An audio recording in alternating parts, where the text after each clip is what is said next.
Hello friends, daily life में हम कुछ इस तरह के सेंटेंसेस बोलते हैं जैसे मैं गिरते गिरते बचा, वह डूबते डूबते बचा, वह फिसलते फिसलते बची, वे मरते मरते बचे, आज हम पिटते पिटते बचे। तो चलिए आज इस वीडियो में हम जानेंगे कि जब इन्हें इंग्लिश में बोलेंगे तो किस तरह का स्ट्रक्चर यूज होगा।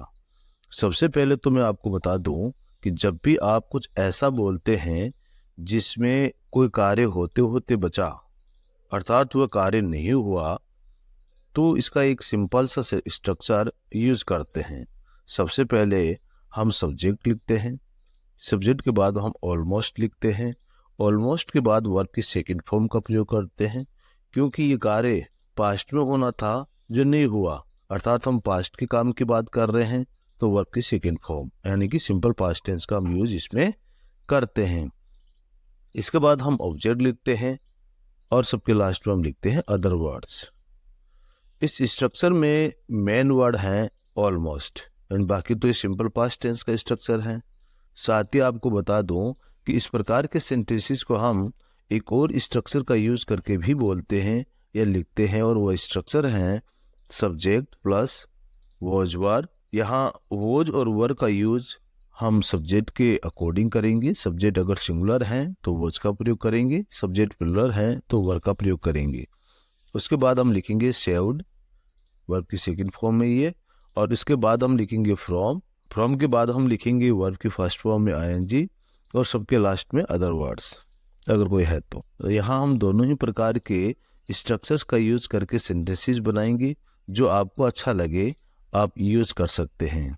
वैसे देखा जाए तो ऑलमोस्ट से बनने वाला जो स्ट्रक्चर है वो ज़्यादा बेटर साउंड करता है, बाकी आपकी मर्जी, जो चाहे आप यूज कर सकते हैं। तो पहला सेंटेंस लिया है मैं गिरते गिरते बचा, तो पहले स्ट्रक्चर के अनुसार इसे हम बोलेंगे आई ऑलमोस्ट फेल।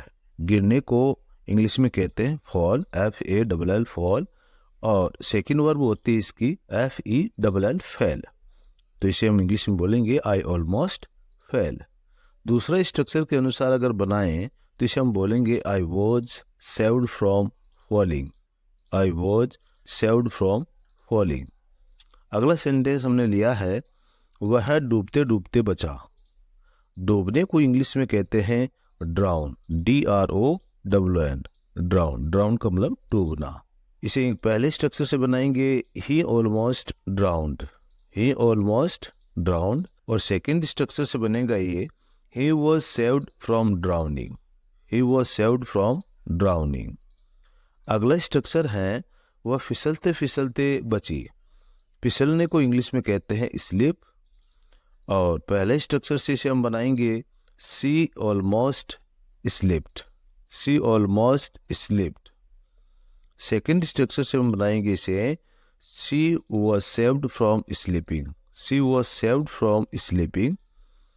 और नेक्स्ट सेंटेंस हमने लिया है वे मरते मरते बचे, तो इसे मरने को कहते हैं हम डाई, डाई की सेकेंड वर्ब होती है डाइड। पहले स्ट्रक्चर से हम बनाएंगे इसे they almost died, they almost died.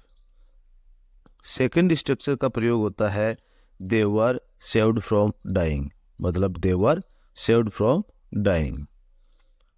आज हम पिटते पिटते बचे, तो पिटने को इंग्लिश में कहते हैं बीट। तो इस स्ट्रक्चर में एडवर्बियल वर्ड हैं आज।